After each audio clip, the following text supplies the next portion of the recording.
എല്ലാവർക്കും നമസ്കാരം. Top ട്യൂഷന്റെ SSLC English ക്ലാസ്സിലേക്ക് എല്ലാവർക്കും സ്വാഗതം. നമ്മൾ ഇന്ന് പഠിക്കാൻ പോകുന്ന പാഠം ഇൻ ദ ആറ്റിക് എന്നാണ്. ഇതൊരു സാധാരണ കഥയല്ല, മറിച്ച് ഒരാളുടെ ജീവിതമാണ്.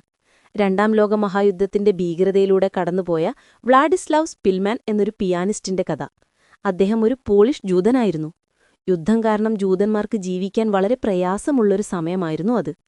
അവരെ ഗെറ്റോ എന്ന പ്രത്യേക സ്ഥലങ്ങളിലേക്ക് മാറ്റിപ്പാർപ്പിച്ചു. അവിടെ ജീവിതം വളരെ ദുരിതപൂർണമായിരുന്നു. പലരെയും കോൺസെൻട്രേഷൻ ക്യാമ്പുകളിലേക്ക് കൊണ്ടുപോയി. അവിടെ വെച്ച് അവരെ ക്രൂരമായി പീഡിപ്പിച്ചു. അവസാനം ഗ്യാസ് ചേമ്പറുകളിൽ വെച്ച് കൂട്ടത്തോടെ കൊന്നൊടുക്കി. ഈ ഭീകരമായ സാഹചര്യത്തിൽ നിന്ന് രക്ഷപ്പെടാൻ ശ്രമിക്കുന്ന സ്പിൽമാന്റെ കഥയാണ് നമ്മൾ വായിക്കാൻ പോകുന്നത്. എല്ലാവരും ശ്രദ്ധിച്ചു കേൾക്കണം കേട്ടോ. കഥ തുടങ്ങുമ്പോൾ സ്പിൽമാൻ ഒരു തകർന്ന കെട്ടിടത്തിന്റെ മുകളിലുള്ള ഒരു മുറിയിൽ ഒളിച്ചിരിക്കുകയാണ്. അദ്ദേഹം ആകെ തളർന്നിരുന്നു. ഒരു കസേരയിൽ തളർന്നിരുന്ന അദ്ദേഹം ആരോടെന്നില്ലാതെ പറഞ്ഞു, "നിങ്ങൾക്കെന്നെ എന്തു വേണമെങ്കിലും ചെയ്തോളൂ, ഞാൻ ഇവിടെ നിന്ന് എങ്ങോട്ടും പോകുന്നില്ല." അദ്ദേഹം എത്രമാത്രം നിരാശനായിരുന്നുവെന്ന് ഇതിൽ നിന്ന് മനസ്സിലാക്കാം അല്ലേ? പെട്ടെന്നാണ് അവിടെ ഒരു ജർമ്മൻ ഓഫീസർ വരുന്നത്. ഒന്ന് ചിന്തിച്ചു നോക്കൂ, ഒരു ജൂതൻ ഒളിച്ചിരിക്കുന്ന സ്ഥലത്ത് ഒരു ജർമ്മൻ ഓഫീസർ. എന്തായിരിക്കും സംഭവിച്ചിരിക്കുക? സ്പിൽമാൻ പേടിച്ച് വിറച്ചുപോയി. പക്ഷേ ആ ഓഫീസർ അദ്ദേഹത്തെ ഒന്നും ചെയ്തില്ല. അദ്ദേഹം വളരെ ശാന്തമായി ചോദിച്ചു, "ഞാൻ നിങ്ങളെ ഒന്നും ചെയ്യാൻ ഉദ്ദേശിക്കുന്നില്ല." എന്നിട്ട് ചോദിച്ചു, "താങ്കൾ എന്താണ് ജോലി ചെയ്യുന്നത്?" സ്പിൽമാൻ മറുപടി പറഞ്ഞു, "ഞാനൊരു പിയാനിസ്റ്റാണ്." ഇത് കേട്ടപ്പോൾ ആ ഓഫീസർക്കൊരു കൗതുകം തോന്നി. അദ്ദേഹം സ്പിൽമാനെ കൂടുതൽ ശ്രദ്ധിച്ചു. അപ്പോഴാണ് അദ്ദേഹം ആ മുറിയിലെ പിയാനോ കാണുന്നത്. ഓഫീസർ സ്പിൽമാനോട് പറഞ്ഞു, "എന്റെ കൂടെ വരൂ." അവർ പിയാനോയുടെ അടുത്തേക്ക് നടന്നു. എന്നിട്ട് ഓഫീസർ പറഞ്ഞു, "എന്തെങ്കിലും വായിക്കൂ." സ്പിൽമാൻ ആദ്യം മടിച്ചു നിന്നു. അദ്ദേഹത്തിന് പേടിയുണ്ടായിരുന്നു. കഴിഞ്ഞ 2.5 വർഷമായി അദ്ദേഹം പിയാനോ വായിച്ചിട്ടില്ല. അദ്ദേഹത്തിന്റെ വിരലുകൾ മരവിച്ചിരുന്നു. നിറയെ അഴുക്കായിരുന്നു. നഖങ്ങൾ പോലും വെട്ടിയിരുന്നില്ല. അദ്ദേഹത്തിന്റെ പേടി മനസ്സിലാക്കിയ ഓഫീസർ പറഞ്ഞു, "പേടിക്കണ്ട, വായിച്ചോളൂ. ആരെങ്കിലും വന്നാൽ ഞാൻ പറയാം ഞാനാണ് വായിച്ചതെന്ന്." എന്തൊരു നല്ല മനുഷ്യൻ അല്ലേ? സ്പിൽമാൻ പതുക്കെ പിയാനോ വായിക്കാൻ തുടങ്ങി.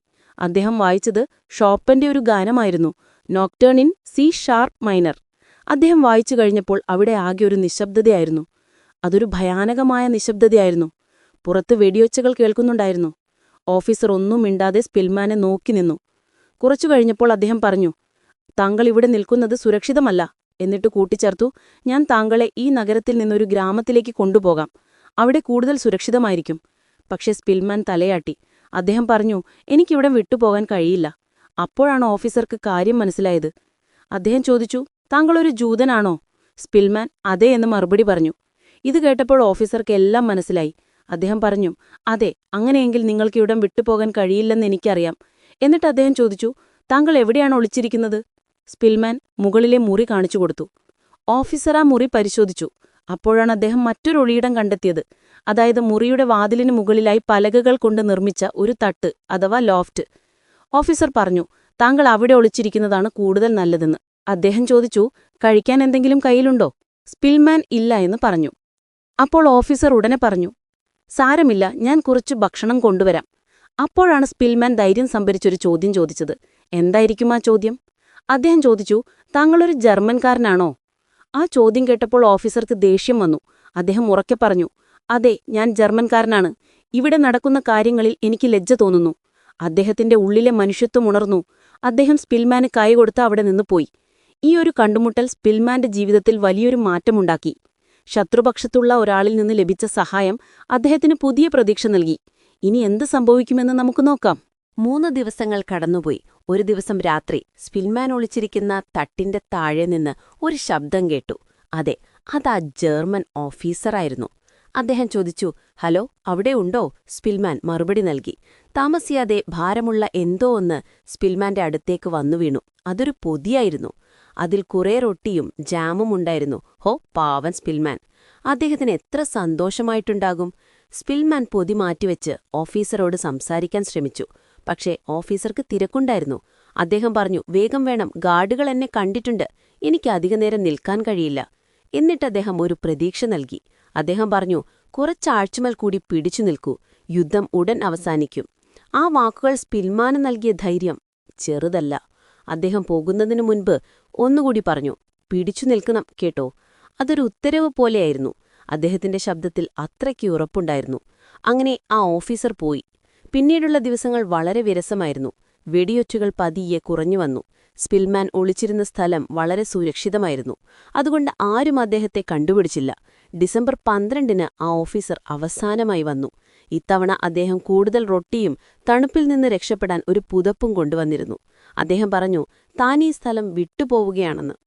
അത് കേട്ടപ്പോൾ സ്പിൽമാൻ പേടിയോടെ ചോദിച്ചു, തെരുവിലെ യുദ്ധത്തെ ഞാൻ എങ്ങനെ അതിജീവിക്കും? അതിന് ഓഫീസർ നൽകിയ മറുപടി വളരെ മനോഹരമായിരുന്നു. അദ്ദേഹം പറഞ്ഞു, 5 വർഷമായി നമ്മൾ ഈ നരകത്തിൽ നിന്ന് രക്ഷപ്പെട്ടെങ്കിൽ നമ്മൾ ജീവിക്കണമെന്നത് ദൈവത്തിന്റെ തീരുമാനമാണ്. അവർ യാത്ര പറഞ്ഞു പിരിയാൻ നേരം സ്പിൽമാൻ ഒരു ആശയം തോന്നി. തനിക്ക് ചെയ്ത സഹായത്തിന് എങ്ങനെ നന്ദി പറയണമെന്ന് അദ്ദേഹം ഒരുപാട് ആലോചിച്ചിരുന്നു. അദ്ദേഹം ഓഫീസറുടെ കയ്യിൽ പിടിച്ചു പറഞ്ഞു, ഞാൻ എന്റെ പേര് നിങ്ങളോട് പറഞ്ഞിട്ടില്ല, പക്ഷേ നിങ്ങളത് ഓർക്കണം. എന്നിട്ട് തുടർന്നു, എന്റെ പേര് സ്പിൽമാൻ, പോളിഷ് റേഡിയോ. യുദ്ധം കഴിഞ്ഞ് ഞാൻ രക്ഷപ്പെട്ടാൽ തീർച്ചയായും പോളിഷ് റേഡിയോയിൽ ജോലി ചെയ്യും.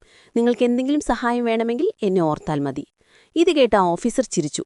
തന്റെ ചെറിയ ആഗ്രഹം അദ്ദേഹത്തിന് സന്തോഷം നൽകിയെന്ന് സ്പിൽമാന് തോന്നി. അങ്ങനെ അവർ പിരിഞ്ഞു. പിന്നീട് അതികഠിനമായ തണുപ്പായിരുന്നു. ക്രിസ്മസ് വന്നു, പുതിയ വർഷം വന്നു. സ്പിൽമാൻ ഇരുട്ടിൽ തനിച്ചായിരുന്നു. തന്റെ കുടുംബത്തെക്കുറിച്ചും പഴയ ക്രിസ്മസ് ആഘോഷങ്ങളെക്കുറിച്ചും അദ്ദേഹം ഓർത്ത് കരഞ്ഞു. ആദ്യം എനിക്ക് വീടുണ്ടായിരുന്നു, അച്ഛനും അമ്മയും സഹോദരങ്ങളും ഉണ്ടായിരുന്നു. പിന്നെ ഞങ്ങൾക്ക് എല്ലാം നഷ്ടപ്പെട്ടു. ഇപ്പോൾ ഞാൻ ലോകത്തിൽ ഏറ്റവും ഒറ്റപ്പെട്ടവനാണ് എന്ന് അദ്ദേഹം ഓർത്ത് കരഞ്ഞു.